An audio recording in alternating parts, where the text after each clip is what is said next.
The council draft annual report. Thank you. Russell? And who? Two more.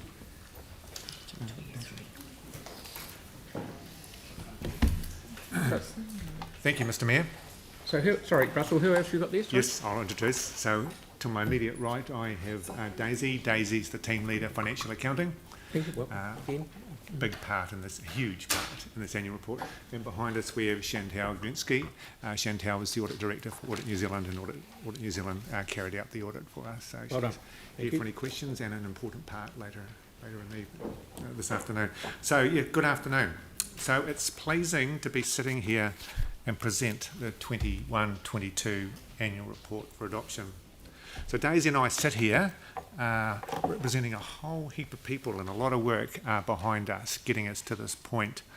In saying that, I have to just acknowledge the phenomenal effort that Daisy has put in to be able to get us to this point as well. There's been significant staffing shortages in the team, and that we are here is really, really good. So the annual report is a significant document. It's outlining Council's performance for the 21-22 year. So just to give some context, every 3 years, Council undertakes a long-term plan. It's for 10 years.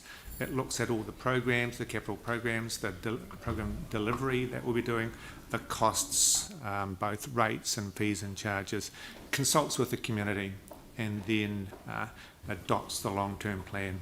It's audited. On an annual basis, the long-term plan is updated for that particular year. So for any changes, so things like inflation, interest rates, change in programmings, that's consulted on and by feedback, and then the rates are set for that particular year. The annual report, the reason that this paper's here, reports against the service performance and financials for that year that the annual plan took part in. So it's feedback to the community, the stakeholders, on what was achieved and how it aligned with the annual plan. So that's our reporting back to the community. So like I say, a very significant document.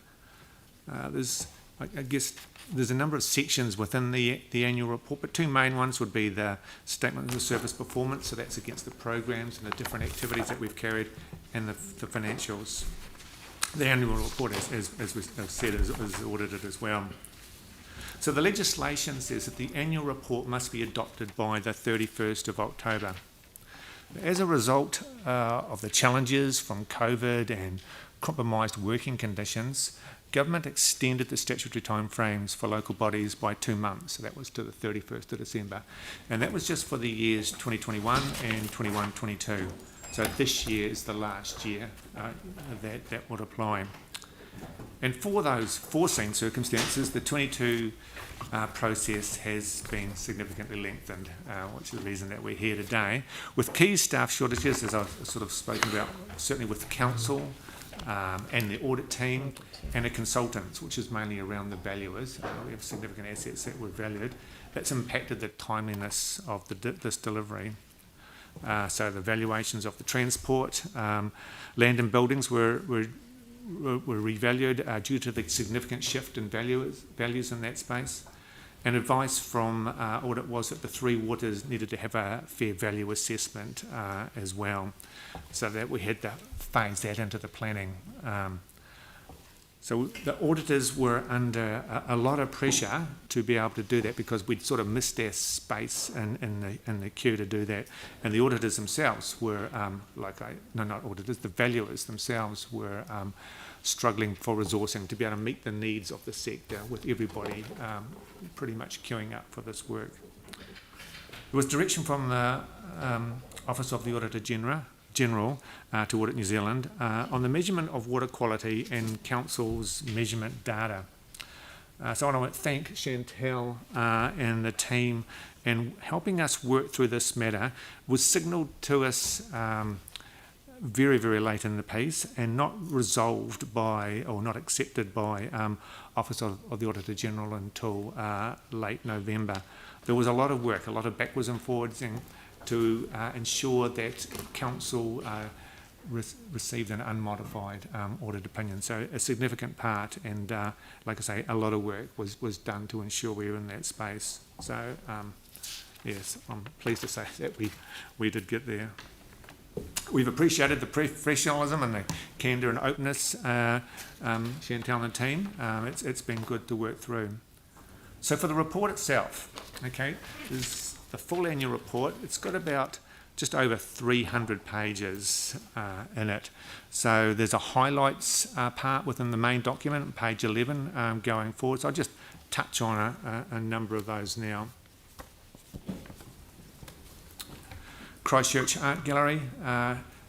The number of visitors was just 2/3 of the target for the year, but overall customer or visitor satisfaction was at a high of 97%. At Recreation, Sports and Community, again, they had a strong customer support at 88%. Libraries, a number of new members with a customer satisfaction rate of 94%. I'm not going to go through them all, that's okay. One that I would sort of like to really highlight is citizens and customer services. So this is the front desk where folk come in and ask questions. So this year there was achieved resident satisfaction rating of 97% for our walk-ins and 90% for our phone service. And I think for me, I'll just look at the context of that. So often we receiving queries from folk for something that's gone wrong. Often it's just, can I do this, or how do you do that? But often it's having stuff rectified. So I thought that was exceptionally high. Also, the fire damage at the wastewater treatment plant at Bromley is mentioned. 60% of the treatment plant was destroyed, but the service was able to continue. I think that's quite astounding. There was significant rainfall in December and February of 22, and so the stormwater systems were able to cope with that, and it just coincided with my arrival into Christchurch in July, the wettest July on record, and it was significant. We're able to cope with that as well. There was some areas where there was ponding, but overall the system coped well. So for the financials, Council has finished the year with a operating surplus of $183 million. Total equity has moved from $13.3 billion to $15.8, and there was $436 million of additions to the fixed assets portfolio. So why the surplus? Vested assets, which are a non-cash item, they are up by just over $90 million. Insurance was up $10 million. Assurance proceeds up $10 million. And most of that is because of, pretty much all of that is the unplanned insurance recovery from the treatment plant fire. Fees and charges were up almost $8 million to the increase in consents volumes. So that's offset a bit by the costs in that space as well. And dividend revenues were up by about $2 million. Depreciation was down. And finance costs were up a bit because of the increase in interest rates. So when we take that $183.5 million surplus, that's the accounting surplus, okay? So there's a number of items, and I've got a list of about 20 items. I'm not going to go through them all. So taking those out, and that's things like vested assets. So vested assets, sorry, I should have explained earlier, that's assets from subdivisions where developers will develop the area and then they'll put the infrastructure in. On completion of development, that's gifted through to council, and council then maintain it. That's the vested assets. The biggest part of that for this year was the $90 million from the Te Kaha land that we got from the government. We take out depreciation. There's a fair value adjustment there because of the hedging that we have in place, because of the way the interest rates moved. There was a paper profit, which we don't trade, so it's just there to give surety in interest rates. We collect rates for debt repayment and for capital renewals, and we have capital revenues as well. So taking those things out, we're left with about a cash surplus of about $22 million. Of that money, we repaid debt that was, no, we did two things. So far as COVID debt, we had planned to borrow an additional $7 million during the year for COVID-related downturn. That wasn't needed. And so we were able to offset that. At the same time, we were able to repay back the outstanding debt that we'd already borrowed for COVID from the previous year was sitting at just over $4 million. So that was repaid. So that's a really great position because we'd planned to repay that over 5 years and we repaid it within 2. So I think that's an outstanding achievement. And there was about $8 million left, and so that was also used to repay debt. The intention in repaying debt is then it provides ongoing benefit to ratepayers as the level of charge is less going forward.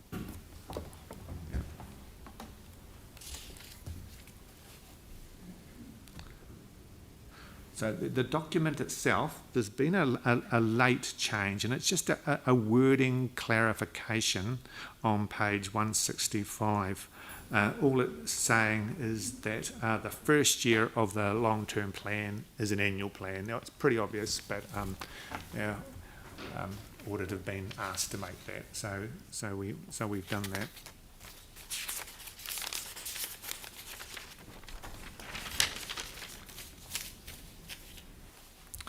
The document itself, we'll come to this, but it's been through audit and risk. Audit were asking a number of questions to be able to, in that space, as to the process and where we were. So the process is from here on adoption of council that the letter of representation, which is setting out as council writing back to audit, but it's crafted by audit, setting out the expectations of council on that, and that's, I'd say that's been through the audit and risk, and we're comfortable with that. Once that's signed, Chantal will hand over the audit opinion, and then council can adopt the annual report.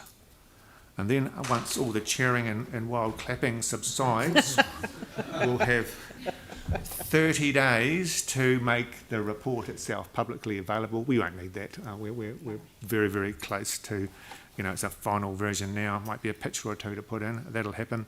And then there's a summary annual report produced as well. Like I said, the full annual report has just over 300 pages. Now, unexpectedly, probably not everybody's going to get that far into it. So we produce a summary. The summary is 64 pages. Yeah, that's right. It's a summary. A few more pictures and less words.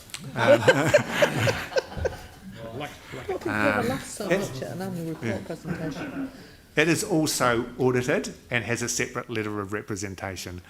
Those things don't need to go before council to be adopted because the letter of representation is a mirror of the main one. So again, we have 30 days to get that out into the public, which we'll be able to do very, very soon. But the letter of representation for both the summary as well needs to be signed by the Mayor and CEO.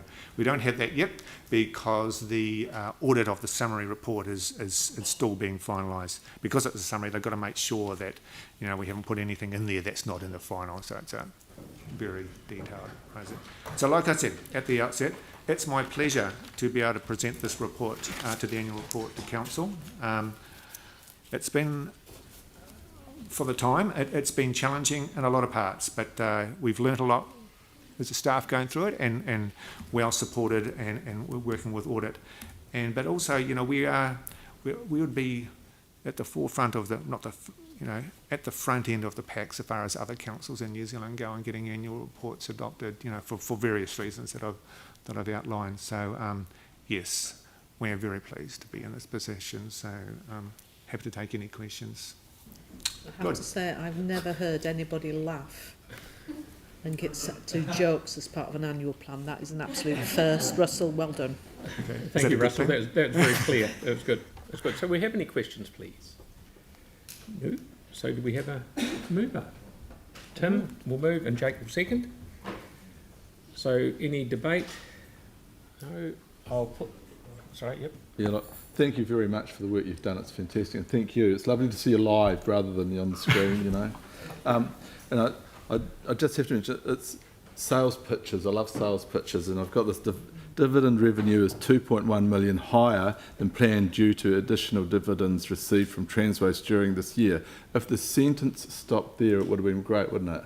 But then it goes on, dividends income was 20.2 million lower than 2021 due to COVID-19 on CCHL. So, yeah, I just love that bit. Yeah, sorry, thank you. Thank you. Thanks for the feedback. Okay, so we've got a mover and seconder, no more debate. I'd like to put the motion. All those in favour? All those against? Thank you, carried. That's part A. So those steps, adoption of the letter of rep, yes, it's been signed. Excellent, thank you. So there'll be there'll be a formal handing of the opinion. It's got ink dripping off it. There we go. There's your opinion. Thank you very much.